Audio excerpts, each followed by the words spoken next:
కానీ తన భర్త రిక్ తో కలిసి ఉంటుంది. అతనొక ఇన్కమ్ టాక్స్ ఆడిటర్, కానీ వాళ్ళిద్దరి మధ్య అస్సలు పడదు. రిక్ కావాలనే ఆఫీస్లో బాగా ప్రయాణాలు ఉండే జాబ్ ఎంచుకున్నాడు, ఎందుకంటే నెలలో 3 వారాలు ఇంటికి దూరంగా ఉండొచ్చని. అతడు ఇంటికి వచ్చినప్పుడల్లా కాన్నీని చాలా చులకనగా చూస్తాడు. ఆమెకు ఉద్యోగం లేదని దెప్పపడుస్తూ, కూపన్ల పిచ్చిలో అనవసరంగా ఎక్కువ డబ్బు తగలేస్తూ తమ సమ్మునంతా వేస్ట్ చేస్తోందని నిందిస్తుంటాడు. కానీ కూపన్లను కుప్పలుగా పోగేసి సామాన్లను బల్క్గా కొని వాడకుండా పడేసిన పిల్లల గదిలో దాచిపెడుతుంది. రిక్ ఎక్కువ రోజులు ఇంట్లో ఉండకపోవడంలో ఉన్న ఒకే ఒక మంచి విషయమేంటంటే, కానీ తన పొరుగింటి జోజోతో సరదాగా గడపవచ్చు. జోజో డబ్బు ఆదా చేసే చిట్కాలపై ఒక యూట్యూబ్ ఛానల్ నడుపుతూ కూపన్ల విషయంలో కాన్నీలాగే పిచ్చిగా ఉంటుంది. జోజో తన తల్లి జోసితో కలిసి ఉంటోంది, పైగా ఆమెకు సరైన జాబ్ దొరకక ఇబ్బంది పడుతోంది. సైడ్ బిజినెస్ గా తపాలా ఉద్యోగ మైఖేల్ తో సైడ్ కొడుతూ ఇంటింటికి తిరిగే మేకప్ వస్తువులు అమ్మడానికి ట్రై చేస్తుంది. కానీ అది సరిగ్గా సాగడం లేదు. కానీ సరుకులు కొనడానికి వెళ్లినప్పుడల్లా క్యాషియర్ కి పెద్ద కూపన్ల కట్టను చేతిలో పెడుతుంది. దానివల్ల క్యూలో ఉన్నవాళ్లు వెయిట్ చేయాల్సి వస్తుంది. కానీ ఆమె మొత్తం బిల్లు $100 కంటే ఎక్కువ నుండి కేవలం $16కు పడిపోతుంది. ఒక మధ్యాహ్నం సరుకులు సర్దుతుండగా పేర్చిన పెట్టెల వెనుక ఉన్న బేబీ వాల్పేపర్ చూసి కాన్ని మనసు తీవ్రంగా గాయపడుతుంది. దాంతో ఆ బాధను మర్చిపోవడానికి ఒక బౌల్ సీరియల్ తింటూ ఓదార్పు వెతుక్కుంటుంది. చూస్తే ఆ సీరియల్ బాగా పాడైపోయి ఉంటుంది. దాంతో కాన్ని తన కోపాన్నంతా ఆ సీరియల్ కంపెనీకి ఒక ఘాటైన ఈమెయిల్ పంపడంలో చూపిస్తుంది. కొద్ది రోజుల తర్వాత పాడైపోయిన సీరియల్ కి క్షమాపణలు చెబుతూ ఆ కంపెనీ నుండి ఆమెకు ఒక ఉత్తరం, దాంతోపాటు ఒక ఫ్రీ బాక్స్ కోసం కూపన్ తపాలో వస్తాయి. ఆమె కాస్త బిల్డప్ తో దాన్ని వాడటానికి స్టోర్ కి వెళ్లినప్పుడు క్యాషియర్ అసలు నిజం చెప్పి ఆమె ఆశలపై నీళ్లు చల్లుతాడు. ఫిర్యాదు చేస్తే దాదాపు ప్రతి కంపెనీ ఉచిత కూపన్లు ఇస్తుందని, అందులో ఆమె ప్రత్యేకమేమీ కాదని చెప్తాడు. దాంతో కాన్నీకి ఒక ఐడియా వస్తుంది. ఇక అసలు ఏ సమస్య లేకపోయినా బోలెడన్ని కంపెనీలకు వరుసగా ఫిర్యాదు లేఖలు పంపడం మొదలుపెడుతుంది. అలా ఉచిత వస్తువుల కోసం కూపన్ల కొండనే పోగు చేస్తుంది. కానీ తన కూపన్ల కలెక్షన్ను చూపించినప్పుడు జోజో మైండ్ బ్లాక్ అవుతుంది. అసలు ధరకు కొనడం కంటే తక్కువకే వస్తుంది కాబట్టి. కానీ దగ్గర కూపన్ కొనుక్కుంటానని కూడా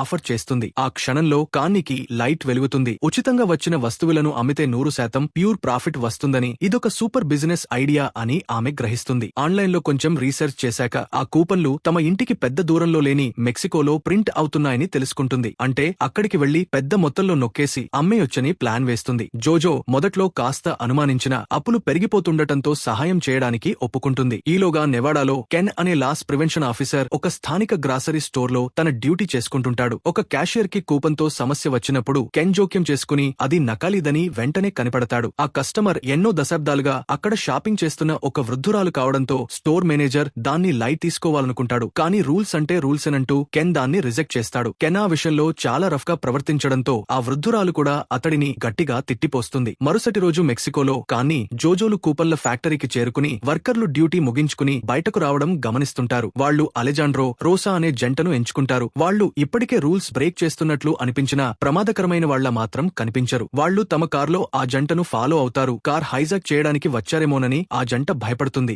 కానీ జోజోలు తాము బిజినెస్ మాట్లాడటానికే వచ్చామని వివరించడంతో అలెజాండ్రో తమ ఇంటికి తీసుకెళ్తాడు. రోసా గర్భవతి అని, వాళ్ల జీతాలు చాలా తక్కువని తెలుసుకున్నాక కానీ జోజోలకు తమ ఆఫర్ చెప్పడం చాలా ఈజీ అయిపోతుంది. ఆ జంట అదనపు కూపన్లను దొంగిలిస్తే తాము అమెరికాలో వాటిని రిసేల్ చేసి వచ్చిన లాభాలను చెరసగం పంచుకుంటామని చెప్తారు. అలెజాండ్రోకి అంత నమ్మకం కలగదు. కానీ పుట్టబోయే బిడ్డ కోసం రోసా అతడిని ఒప్పిస్తుంది. ఈ నెట్వర్క్ సెట్ చేయడం పెద్ద కష్టమేమీ కాదు. ఫ్యాక్టరీ 2 విభాగాలుగా ఉంటుంది. ప్రింటింగ్ వింగ్, అక్కడ అలెజాండ్రో పనిచేస్తాడు, మరియు రిడెంప్షన్ వింగ్, అక్కడ రోసా పనిచేస్తుంది. సాధారణంగా ఒక విభాగంలో ఏం జరుగుతుందో ఇంకో విభాగానికి తెలియదు. కూపన్లు ప్రింట్ అయిన ప్రతిసారి నాశనం చేయాల్సిన అదనపు కాపీలు కూడా ప్రింట్ అవుతాయి. దాంతో అమెరికా వైపు వెళ్లే డెలివరీ ట్రక్కుల ద్వారా అలెజాండ్రో ఆ అదనపు కూపన్లను కానీ జోజోలకు ఈజీగా పంపించగలడు. కస్టమ్స్ వాళ్లు కూడా ఏ సమస్య తెచ్చిపెట్టరు, ఎందుకంటే సరిహద్దు దాటేటప్పుడు అవి మామూలు కాగితపు కూపన్ల బాక్సుల్లాగే కనిపిస్తాయి. కొద్ది రోజుల తర్వాత ఆ లేడీస్ కి మొదటి షిప్మెంట్ అందుతుంది. దాంతో కూపన్లు అమ్మడానికి ఒక సింపుల్ వెబ్సైట్ తయారు చేసి తమ ఛానల్లో దాన్ని ప్రమోట్ చేస్తారు. వాళ్ల బిజినెస్ వెంటనే పుంజుకుని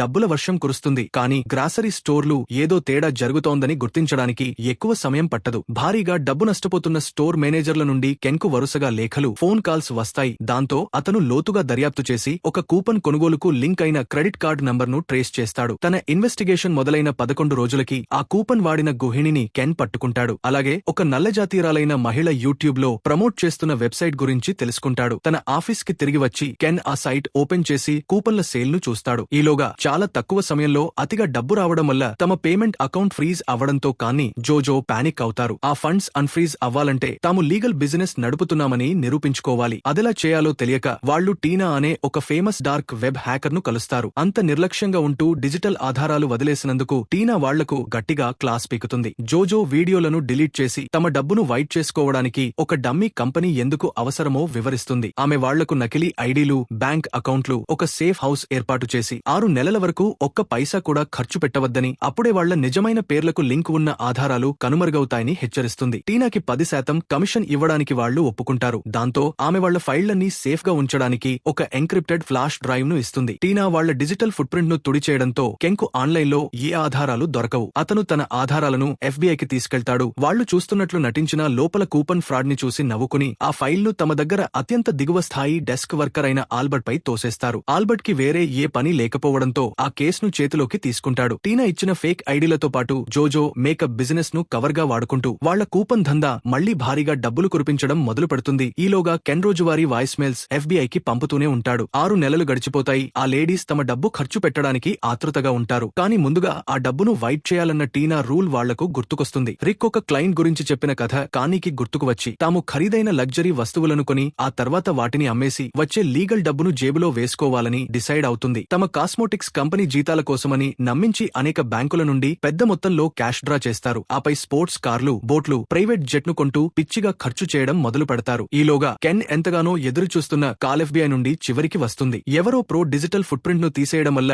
ఆన్లైన్ లో ఏదీ ట్రేస్ చేయలేకపోతున్నానని ఆల్బర్ట్ ఒప్పుకుంటాడు. కానీ ఫిజికల్ పోస్ట్ ఇన్వాల్వ్ అయి ఉంది కాబట్టి సహాయపడగలిగే ఒకరిని రంగంలోకి దించుతానని ప్రామిస్ చేస్తాడు. 2 రోజుల తర్వాత కెన్ తో పాటు సైమన్ అనే పోస్టల్ ఇన్స్పెక్టర్ జతకడతాడు. సైమన్ కేస్ తీసుకుని వాళ్ల నెట్వర్క్ ను అర్థం చేసుకోవడానికి ఆ సైట్ నుండి కొన్ని కూపన్లు కొనమని కెన్కి చెప్తాడు. 2 రోజుల తర్వాత పార్సిల్ రాగానే రిటర్న్ అడ్రస్ కాన్సాస్ అని ఉన్నప్పటికీ ఆన్లైన్ పోస్టేజ్ కోడ్ ప్రకారం అది యాక్చువల్ గా అరిజోనా నుండి షిప్ అయిందని సైమన్ పదునైన చూపు పసిగడుతుంది. సైమన్ త్వరలోనే ఫినిక్స్ కి వెళ్లాలని ప్లాన్ చేస్తాడు. కెన్కి అక్కడ లోకల్ గ్రాసరీ మార్కెట్ గురించి బాగా తెలుసు కాబట్టి అతడిని కూడా తనతో తీసుకెళ్తాడు. ఈలోగా రిక్కి ఏమీ తెలియకుండా దాచి సపోర్ట్ కోసం జోజోను వెంటబెట్టుకుని కానీ ఫెర్టిలిటీ క్లినిక్ లో అపాయింట్మెంట్ తీసుకుంటుంది. డాక్టర్ ఇది ఆమెకు చివరి ఛాన్స్ అని హెచ్చరించడంతో కానీ తన భర్తది కాకుండా డోనర్ స్పెర్మ్ తీసుకోవాలని నిర్ణయించుకుంటుంది. ఆ రాత్రి డబ్బులన్నీ ఏమయ్యాయని టీనా మెసేజ్ చేస్తుంది. వాళ్లు చేసిన పని విని కోపంతో ఊగిపోతుంది. జోజో బ్రాండ్ వాడటంతోనే ఆ డబ్బు ఇప్పటికే లీగల్ అయిపోయిందని, వాళ్లు అస్సలు పాయింట్ అర్థం చేసుకోలేదని తిట్టిపోస్తుంది. ఇప్పుడు వాళ్లు కొన్న ప్రతి వస్తువును త్వరగా అమ్మేసి రోజువారీ చిన్న మొత్తాల్లో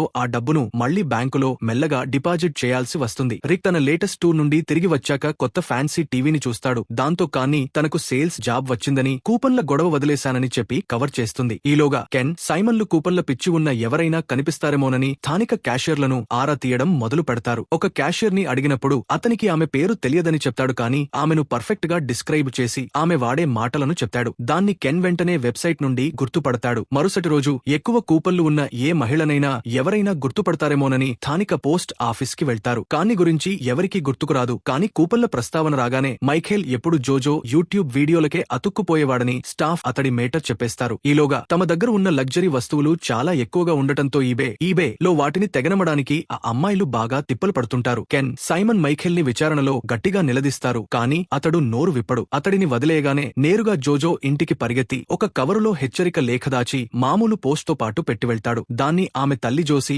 అది ఏంటో తెలియకుండా తీసుకుంటుంది. మైఖేల్ కి తెలియని విషయమేంటంటే కెన్ సైమన్ అతడిని అనుసరిస్తూ ఇంటి వరకు వచ్చారని, ఇప్పుడు సీక్రెట్ గా ఆ ఇంటిపై నిఘా పెట్టారని. రాత్రియసరికి జోజో ఇంటికి వచ్చి తన పెద్ద డీల్ ఓకే అయిన సంతోషంలో కార్ డ్రైవేలోనే డాన్స్ వేయడం మొదలు పెడుతుంది. దాంతో నిఘా వేసిన పోలీసులకు యూట్యూబ్ ఛానల్లోని మహిళ ఈమెనని కన్ఫర్మ్ అవుతుంది. మరుసటి రోజు ఉదయం జోజో తన తల్లితో గొడవలో పడి ఆ ఉత్తరాలను అస్సలు పట్టించుకోకుండా ఎప్పటిలాగే స్టాష్ హౌస్ కి వెళ్లిపోతుంది. కెన్ సైమన్లు ఆమెను ఫాలో అవుతూ స్టాష్ హౌస్ వరకు వెళ్లి కానీని చూస్తారు. క్యాషియర్ వర్ణించిన గోధుమ రంగు జుట్టున్న మహిళ ఈమెయేనని వెంటనే గుర్తుపడతారు. సైమన్ పెద్ద ఆపరేషన్ చేపట్టడానికి అదనపు పోస్టల్ ఇన్స్పెక్టర్లను పిలిపిస్తాడు. ప్రణాళిక సిద్ధమయ్యాక కానీ జోజోల నిజమైన గుర్తింపులను కనిపెట్టడం చాలా ఈజీ అయిపోతుంది. ముఖ్యంగా క్యాషియర్ వాళ్ల ఫోటోలను కన్ఫర్మ్ చేశాక. ఆ రోజు అర్ధరాత్రి జోజోకి నిద్ర పట్టక తన తల్లిని ఒకసారి చూసి కిచెన్ లో ఏదో ఒకటి తినడానికి వెళ్తుంది. అప్పుడే ఆమె ఊరు వదిలి పారిపోమని మైఖేల్ రాసిన వార్నింగ్ నోట్ ను చూస్తుంది. కానీ అప్పటికే టైం అయిపోతుంది. సైమన్ తన టీంతో ఇంట్లోకి దూసుకొచ్చి కానీ